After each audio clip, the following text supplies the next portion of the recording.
ಬಾಗೇಪಲ್ಲಿ ಪಟ್ಟಣದ ಪುರಸಭೆ ಮುಂಭಾಗದಲ್ಲಿ ಮಾಜಿ ಶಾಸಕ ದಿವಂಗತ ಜಿವಿ ಶ್ರೀರಾಮರೆಡ್ಡಿ ಜನ್ಮದಿನದ ಅಂಗವಾಗಿ ಚಿತ್ರಾವತಿ ಕಾರು ಚಾಲಕರ ಸಂಘ ಹಾಗೂ ಜಿವಿ ಶ್ರೀರಾಮರೆಡ್ಡಿ ಅಭಿಮಾನಿಗಳಿಂದ ಏರ್ಪಡಿಸಿದ್ದ ಅನ್ನದಾನ ಕಾರ್ಯಕ್ರಮದಲ್ಲಿ ಮಾಜಿ ಶಾಸಕ ಜಿವಿ ಶ್ರೀರಾಮರೆಡ್ಡಿ ಪುತ್ಥಳಿಗೆ ಮಾಲಾರ್ಪಣೆ ಮಾಡಿ ಮಾತನಾಡಿದ ಕೆಡಿಪಿ ಸದಸ್ಯ ಗುಂಡಿಗಾನಪಲ್ಲಿ ಮಂಜುನಾಥ ರೆಡ್ಡಿ, ದಿವಂಗತ ಜಿವಿ ಶ್ರೀರಾಮರೆಡ್ಡಿ ಅವರ ಜನ್ಮದಿನದ ಅಂಗವಾಗಿ ಅರ್ಥಪೂರ್ಣ ಕಾರ್ಯಕ್ರಮಗಳು ಮಾಡುವುದರಿಂದ ಅವರ ಒಂದು ಹೋರಾಟಗಳಿಗೆ ಸಾರ್ಥಕವಾಗುತ್ತದೆ ಎಂದರು.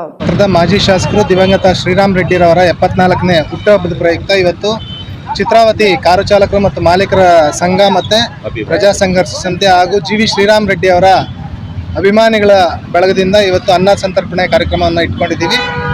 ಅವರು ಮಾಡಿದ ಹೆಸರುವಾಸಿಯಾಗಿದೆ. ಈಗ ಬಂದಿರತಕ್ಕಂಥ ಅಧಿಕಾರಿಗಳಾಗ್ಬೋದು ಅಥವಾ ಜನಪ್ರತಿನಿಧಿಗಳಾಗ್ಬೋದು ಯಾವುದೇ ಕೆಲಸಗಳು ಮಾಡ್ತಾ ಇಲ್ಲ. ಅವ್ರ ಕೆಲಸಗಳು ಚಿರಾಯವಾಗಿರ್ತಕ್ಕಂಥ ಇದಕ್ಕೆ ಇಲ್ಲಿನ ಅಭಿಮಾನಿಗಳು ಅವ್ರ ಹೆಸರು ಚಿರಾಯವಾಗಿ ಉಳಿಬೇಕು ಅಂತಕ್ಕಂಥ ಒಂದು ನೆನಪಿಗೋಸ್ಕರ ಅವರ ಬರ್ತ್ಡೇನ ಆಚರಣೆ ಮಾಡ್ತಾ ಇದ್ದೀವಿ. ಈ ಒಂದು ಸಂದರ್ಭದಲ್ಲಿ ನಾವು ಸರ್ಕಾರನ ಮತ್ತು ಇಲ್ಲಿರ್ತಕ್ಕಂಥ ಶಾಸಕರನ್ನ ಒಂದು ಒತ್ತಾಯ ಮಾಡ್ತಾ ಇದ್ದೇವೆ.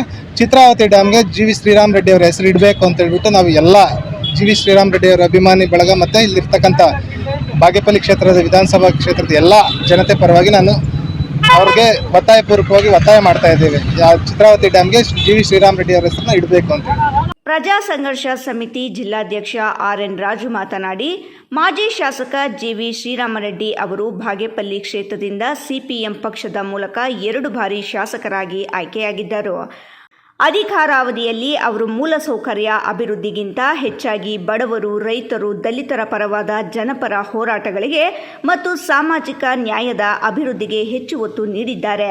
ಹಾಗಾಗಿ ಪರಗೋಡು ಚಿತ್ರಾವತಿ ಜಲಾಶಯಕ್ಕೆ ಮಹಾನ್ ನಾಯಕ ಮಾಜಿ ಶಾಸಕ ಜಿವಿ ಶ್ರೀರಾಮರೆಡ್ಡಿ ಹೆಸರು ನಾಮಕರಣ ಮಾಡುವಂತೆ ಒತ್ತಾಯಿಸಿದ್ದಾರೆ. ಸುಬ್ಬು, ರಾಯಲ್ಸ್ ಕನ್ನಡ, ಭಾಗ್ಯನಗರ.